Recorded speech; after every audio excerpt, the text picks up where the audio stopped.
Assalamualaikum warahmatullahi wabarakatuh.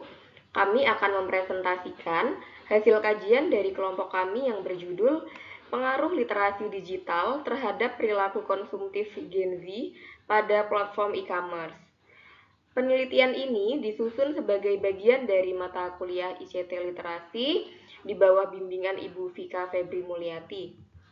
Topik ini kami pilih karena perkembangan teknologi digital saat ini tidak hanya mengubah cara masyarakat berkomunikasi, tetapi juga mempengaruhi pola konsumsi, khususnya pada Gen Z yang merupakan kelompok paling aktif menggunakan teknologi dan platform digital. Melalui penelitian ini, kami ingin memahami apakah tingkat literasi digital benar-benar membantu Gen Z menjadi konsumen yang lebih rasional atau justru mendorong perilaku konsumtif akibat kemudahan akses teknologi. Sebelum memulai presentasi, izinkan saya untuk memperkenalkan anggota kelompok terlebih dahulu. Yang pertama ada Laila Endah Solihah, yang kedua ada Sulis Setianingsih, yang ketiga Titan Yogeswara, yang keempat Tri Wahyuni, dan yang kelima saya sendiri yaitu Yusi Ayu Maharani. Latar belakang. Transformasi digital merupakan akses tanpa batas, yakni perkembangan teknologi digital dan e-commerce memberikan kemudahan transaksi tanpa batasan ruang dan waktu. Target utama penelitian yaitu generasi Z, kelompok yang tumbuh dengan teknologi, memiliki keterpaparan tinggi terhadap internet dan media sosial, menjadikannya pengguna aktif layanan digital. Pemicu perilaku konsumtif, kemudahan akses, promo, diskon, cashback, flash sale, serta pengaruh influencer mendorong pembelian impulsif yang berlebihan. Terdapat fenomena menarik di penelitian sebelumnya. Dalam penelitian Al-Mawadah Laura dan Ilham Thoib, tersaji data pengunjung e-commerce terbanyak di Indonesia pada tahun 2025 sebagai berikut. Peringkat pertama ada Shopee dengan data pengunjung 235,9 M, kemudian ada Tokopedia, dan yang terakhir adalah Orami. Saya, Sulis Daningsi, akan memaparkan bab 2 tentang tinjauan pustaka. Literasi digital itu adalah kemampuan individu untuk menemukan, mengevaluasi, dan mengkomunikasikan informasi secara kritis dan bijak melalui teknologi informasi. Indikatornya adalah keterampilan teknis dalam mengoperasikan media, berpikir kritis dalam menyaring arus informasi, kesadaran akan etika dan keamanan data di ruang cyber. Nah, fungsi literasi digital adalah sebagai filter kognitif untuk menghindari paparan konten manipulatif dan iklan e-commerce yang berlebihan. Perilaku konsumtif itu apa? Yaitu adalah kecenderungan individu untuk membeli barang secara berlebihan yang tidak lagi didasarkan pada pertimbangan rasional atau kebutuhan mendesak, melainkan demi pemenuhan keinginan impulsif semata. Karakteristiknya yaitu pembelian impulsif, mengutamakan keinginan di atas kebutuhan, dan mencari pengakuan sosial atas status melalui barang yang dikonsumsi. Nah, kenapa muncul perilaku konsumtif? Ini faktornya karena adanya kemudahan transaksi, akses transaksi, kemudian efektivitas pemasaran digital, dan pengaruh tren media sosial. Nah, Gen Z adalah kelompok masyarakat yang lahir dalam rentang tahun 1997 hingga 2012 yang tumbuh beriringan dengan pesatnya perkembangan teknologi digital. Nah, kelompok Gen Z ini memiliki ketergantungan tinggi pada internet. Tapi, Gen Z cenderung adaptif terhadap fitur teknologi, namun rentan terhadap FOMO, yaitu fear of missing out. Sedangkan e-commerce adalah platform digital yang menghilangkan hambatan geografis dan waktu dalam bertransaksi. Nah, fitur one click payment dan algoritma personalisasi itu seringkali mempercepat keputusan pembelian yang impulsif. Cukup sekian dari saya, kemudian akan dilanjutkan oleh rekan saya. Kita akan memasuki bab 3, yaitu metode penelitian. Untuk desain dan tahapan penelitian, menggunakan pendekatan deskriptif kuantitatif untuk menganalisis hubungan antara literasi digital dan perilaku konsumtif Gen Z pada platform e-commerce. Tahap awal penelitian dimulai dari perumusan masalah dan studi literatur guna membangun kerangka konseptual serta indikator variabel. Kemudian dilanjutkan dengan penyusunan instrumen penelitian berupa kuesioner yang disusun berdasarkan indikator teoritis yang relevan. Selanjutnya, data dikumpulkan melalui survei daring kepada responden Gen Z pengguna e-commerce, kemudian diolah menggunakan teknik statistik deskriptif untuk menggambarkan pola literasi digital dan kecenderungan perilaku konsumtif. Hasil analisis digunakan sebagai dasar penarikan kesimpulan penelitian, sekaligus penyusunan luaran berupa laporan ilmiah dan presentasi hasil penelitian. Kemudian pengumpulan data, analisis, dan pembagian tugas. Data dikumpulkan melalui survei daring kepada responden Gen Z pengguna e-commerce karena metode ini efektif menjangkau populasi digital natif.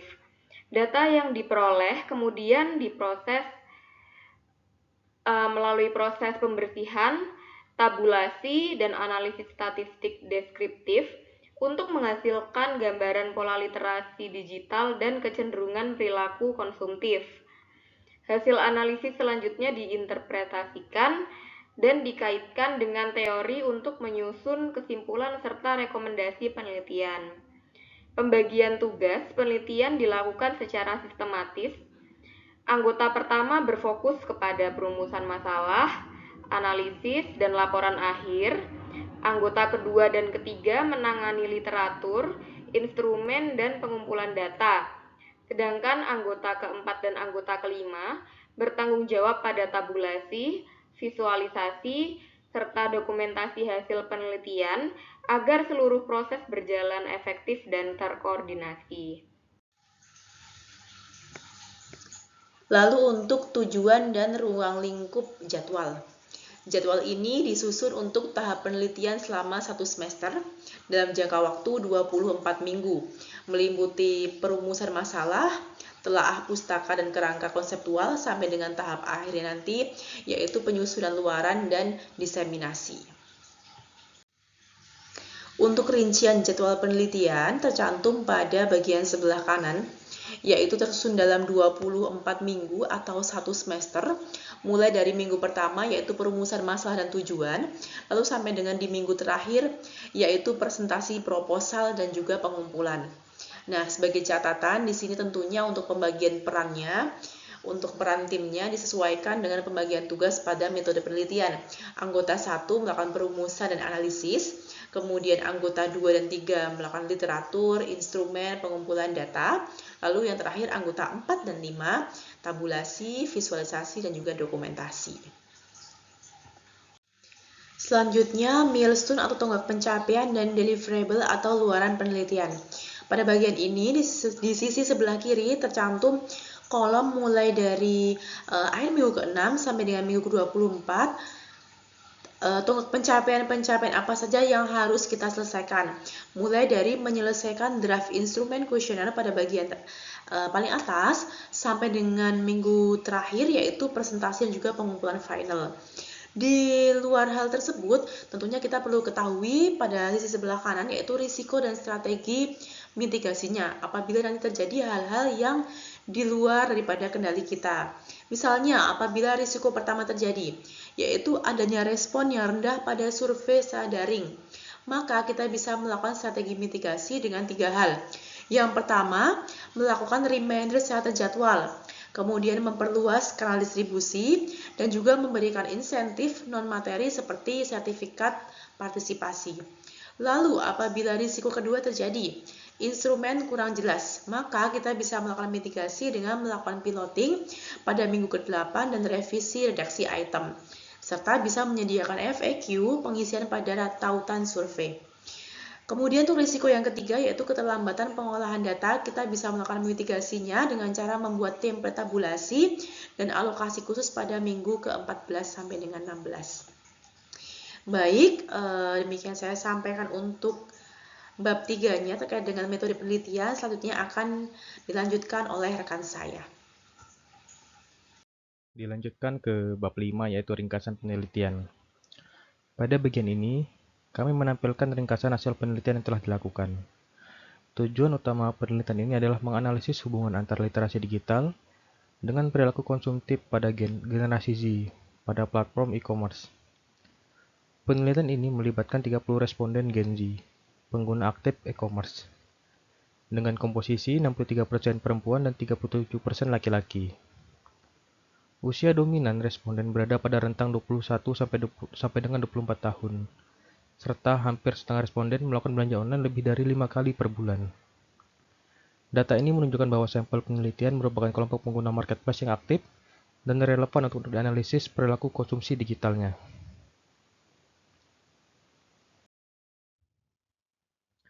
Berdasarkan hasil pengolahan data terhadap 30 responden generasi Z pengguna e-commerce, diperoleh nilai rata-rata tingkat literasi digital sebesar 3,97, yang berada pada kategori tinggi. Nilai tersebut dihitung dari 4 dimensi utama, yaitu kecakapan digital 4,13, etika digital 3,97, keamanan digital 3,73, dan budaya digital 4,07. Dengan metode penghitungan Mayan menggunakan total top score tiap indikator dibagi jumlah responden.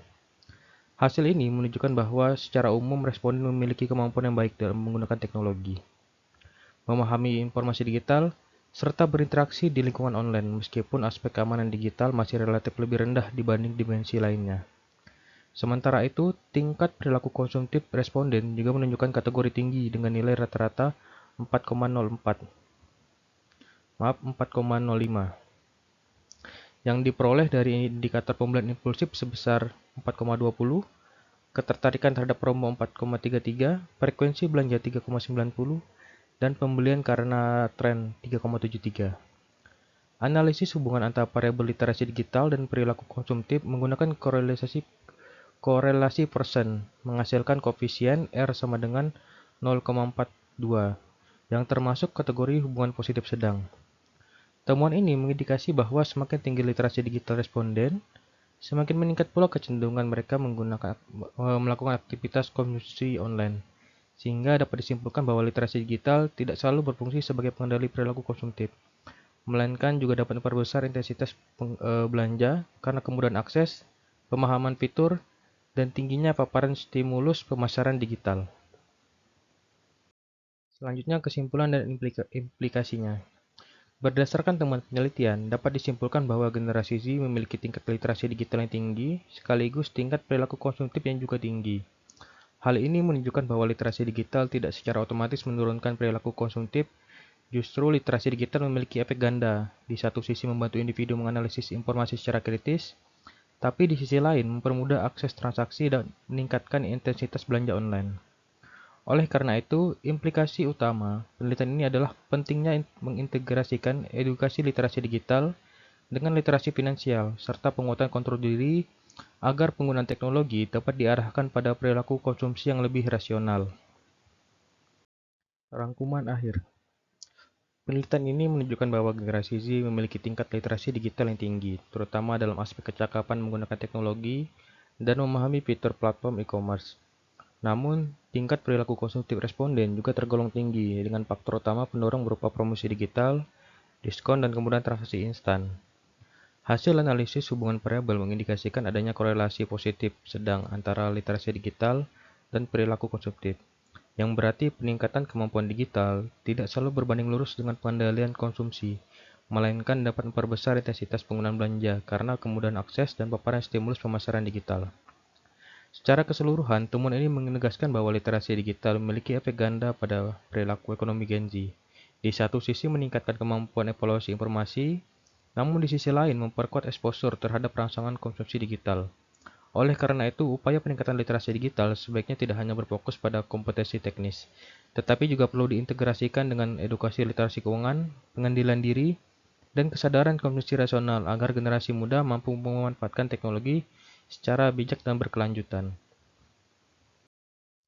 Di sini daftar pustaka atau sumber yang kami gunakan. Terakhir, demikian pemaparan penelitian dari kami. Lebih kurangnya kami mohon maaf. Wabillahi taufiq wal hidayah. Wassalamualaikum warahmatullahi wabarakatuh.